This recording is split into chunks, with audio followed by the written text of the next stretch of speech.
In this video, we're going to use some of the lighting and rendering techniques that we've learned in previous videos to light our scene here in Arnold.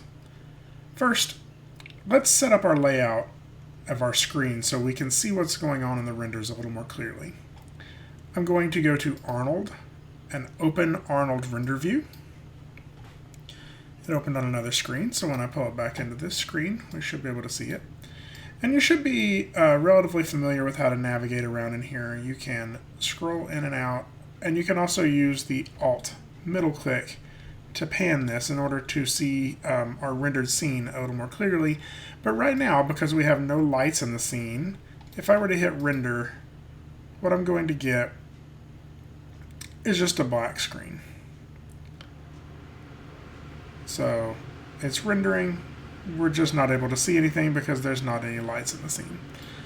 So to make my layout a little more usable so I can see both what's going on my viewport and what's going on in my render, I'm going to drag this until that little line highlights in blue.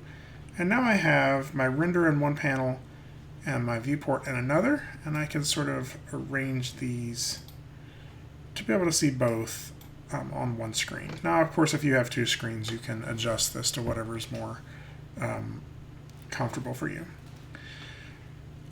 Currently, you'll see that we don't have any lights in the scene, and I am inside of the render cam view in my viewport here, and that is what is going to be rendered is our render cam shape.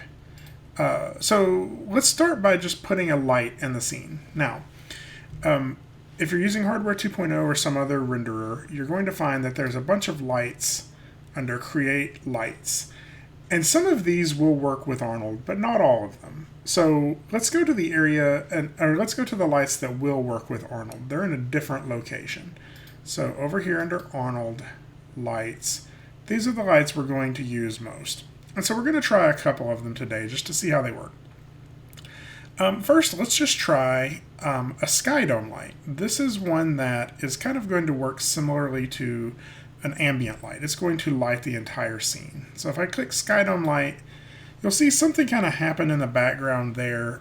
And I am going to go ahead and go to Panels and change my view to perspective so I can zoom out and you can see that what it did was create a big dome around my scene. And as it is right now, that dome is just going to be casting light inward. So if I hit render now, you'll see that everything just kind of has this overall illumination. Right? This is going to work like any other light in Arnold.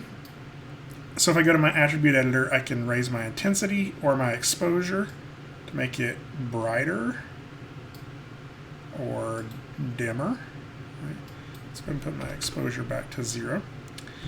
And the other thing I can do is I can use color temperature in this. So my sky is usually blue, so let's just use a color temperature, and then let's move this more toward this direction to start getting a little bit of a bluer sky. Now there's other methods we'll explore later on to get more photorealistic imagery in here if we want some clouds or something like that. But for right now, this is just going to allow us to cast an overall blue on the scene. Right? Which looks kind of like dusk or something, right? Keep in mind we could do this with all sorts of colors. We could map a color into our color of something more like purple. And we're going to start getting like that dusk color. Or we could do something even more crazy. We could instead of mapping a whole color, we could do like a ramp and get a variety of colors. We could go from purple to and you'll see this updating in real time because I hit play. It will make the Maya scene move a little slower, so if I want to speed it up, I can just hit stop to stop the render, and I can make changes and then start it again.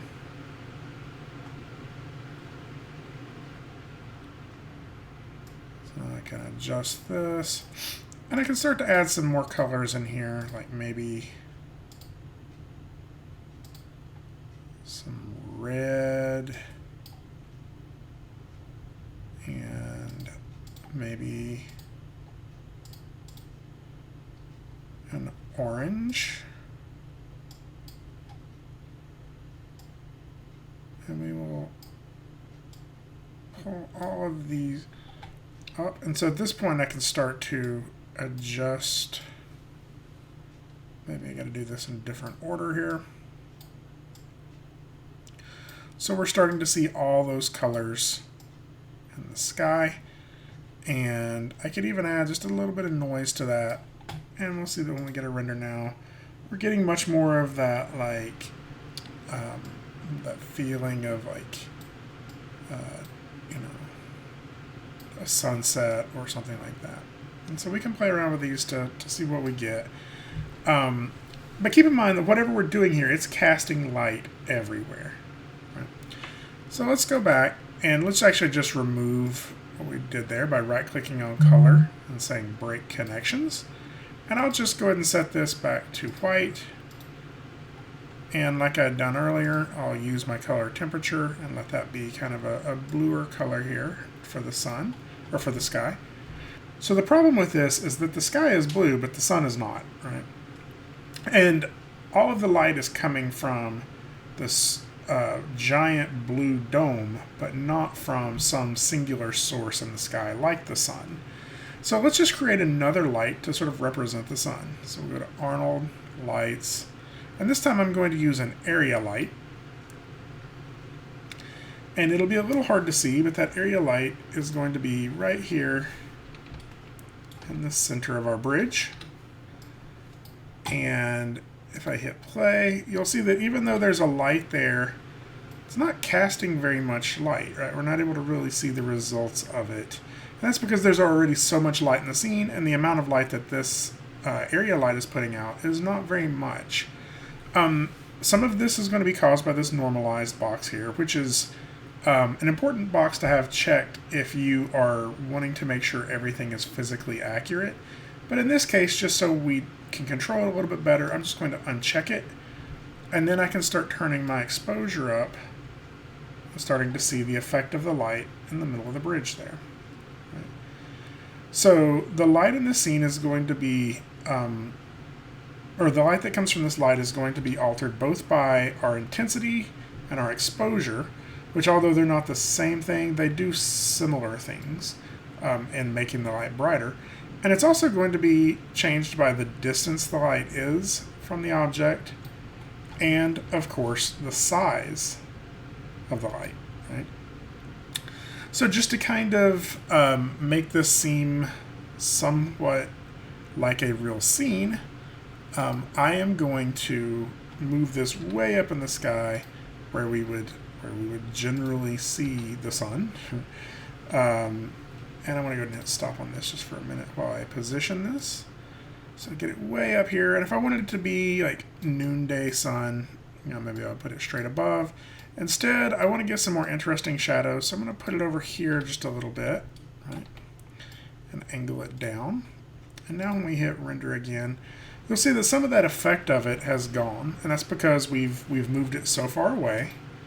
And because of the size and the intensity. So of course I can make it bigger. We're going to start to see the effects of it a little bit more. And I can also use some color temperature. So this is casting white light, but the sun is actually kind of got an orange golden color to it. So if I start bringing this more toward the warm side, I can sort of start to warm the scene up a little bit, right? Now, like anything else, we really want to make sure that we are not just pulling ideas out of our head, right? Lighting is something that we can use reference for as well, and we should. So let's just pull a Google Images tab over here, and we can search for, in Google Images, let's look for sunset. And we'll start to see examples of what lighting looks like in a sunset, right? What if I looked up noonday sun?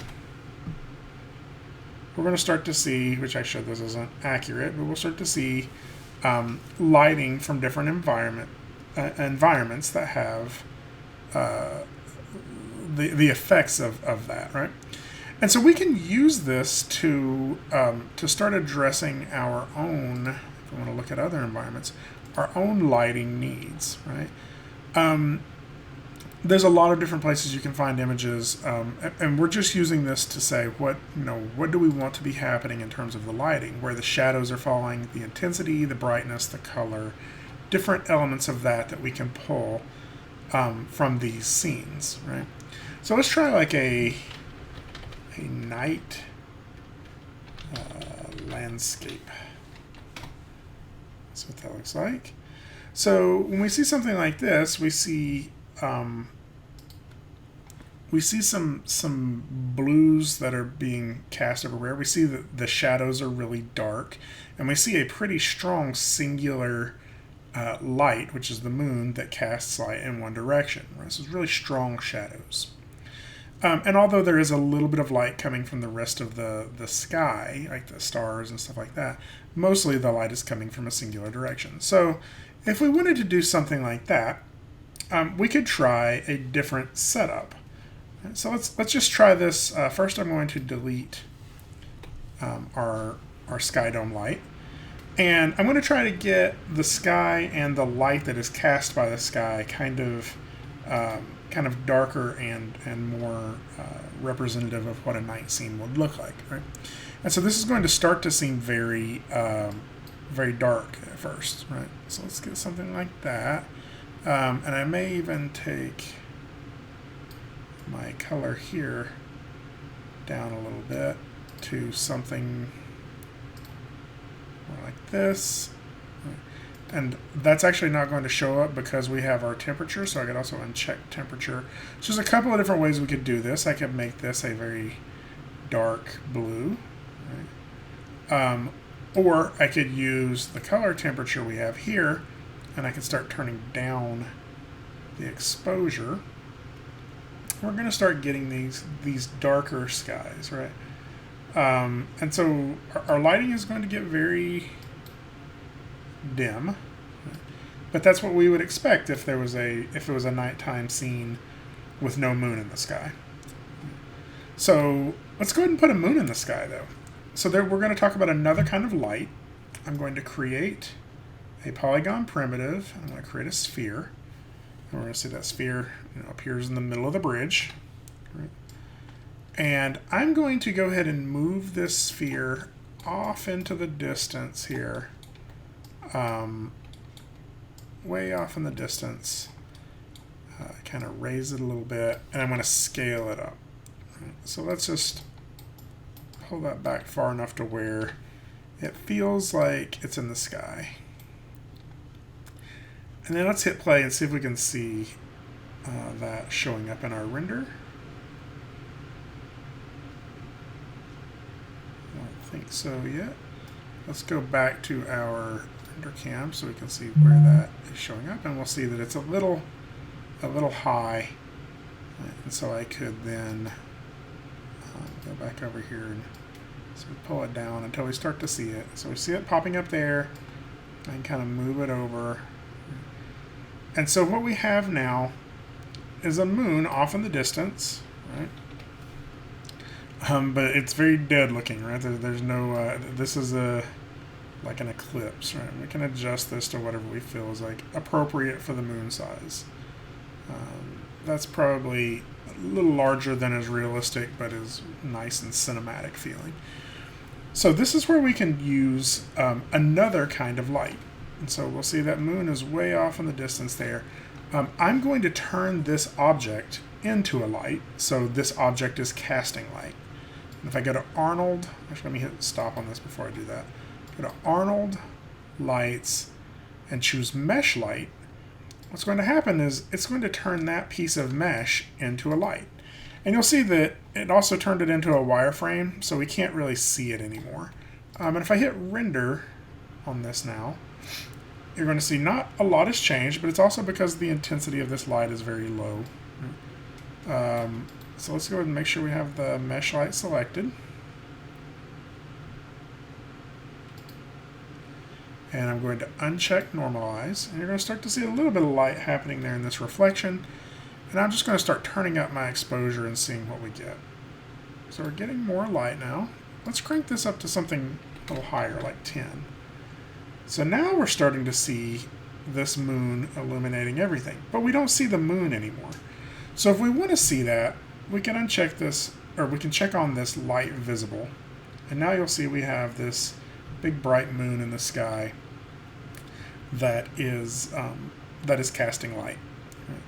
So there's a reason that this is not always visible. Sometimes you don't want to see the thing that is casting light, so you can replace it with something else. So for example, we maybe would want to create a duplicate of this sphere and texture it to look more like the moon.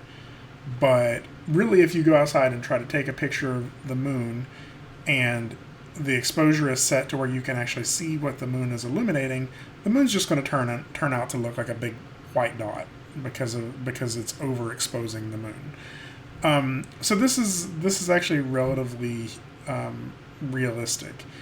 Again, the moon does have just a little bit of color though, so maybe we could warm that up just a touch to get a little bit more of that driving at night feel. And again, we can adjust this however is the best way to show it in your scene. If we pull this up a little bit, you'll see we're changing like how that highlight falls. One of the really nice things is it's getting this little rim light of lighting on the tops of these mountains. So if I adjust this a little bit, we can also change how that rim lighting is affected. And also we need to consider our composition as we move through here. What does the lighting do to the rest of the scene, right? Now keep in mind that our sky dome is still casting some light as well. And so now when we have that in the sky, does it change how we feel about the Skydome Light? Maybe. Maybe instead of using this color temperature, I would go back to this darker blue, and then I can adjust the colors of blue that are coming out of this to be a little brighter. So this is why we want to keep referring back to some reference images to see if we are getting what we want out of that, right? Obviously, there's some purple happening right here that's happening on the sky, so maybe we want to work with that. And the stars, like there are ways we could do that with additional mesh lights, or there are ways we could do that with textures, right? So there's just a lot we can do with this in order to make it the lighting that we want it to be. And that's really the process. There's not a single way to do lighting.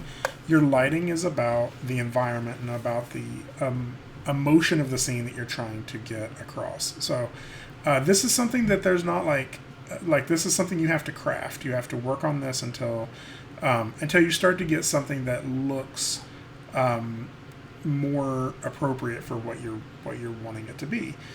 Also recognize that lighting very heavily interacts with textures.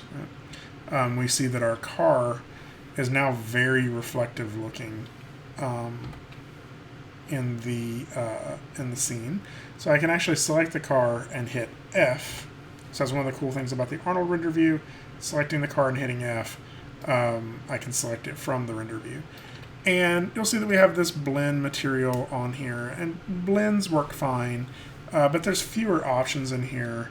What I could very easily do is just, I could assign a new material, or I could take this material and change the type to an AI standard surface. Of course, I have to change the color back again, but now when I hit play on this, I'm going to get a slightly different render on this. And if we get in here close to where we can see that car a little better, I have more control now of how I want to control that reflection. Right? Do I want to turn up the index of refraction and make it way more reflective, or do I want to make those reflections sharper and more crisp. I can also turn down the roughness, and it will sharpen it, make it more glossy, or I can turn up the roughness, and it'll make it a little more diffuse across everything. And I could also just turn down the weight of the reflections entirely, and slowly the car is going to become not reflective at all, or I could just have just a little bit of reflection on it. Right? So there's a lot of things I can change in here in order to get this car to look more like the material that I would want my car to have. There's also stuff like metalness, which will make your car start to seem a little bit more metallic, and a lot of other material options down through here that we could work with, and we'll learn more about as we go along in the class. So recognize that lighting affects how we perceive what the material is made out of. Right? So if your concrete is shiny, we're not going to read that as concrete. We're going to read it as glass or plastic. And so lighting and rendering and materials all kind of go hand in hand in order to get a singular effect.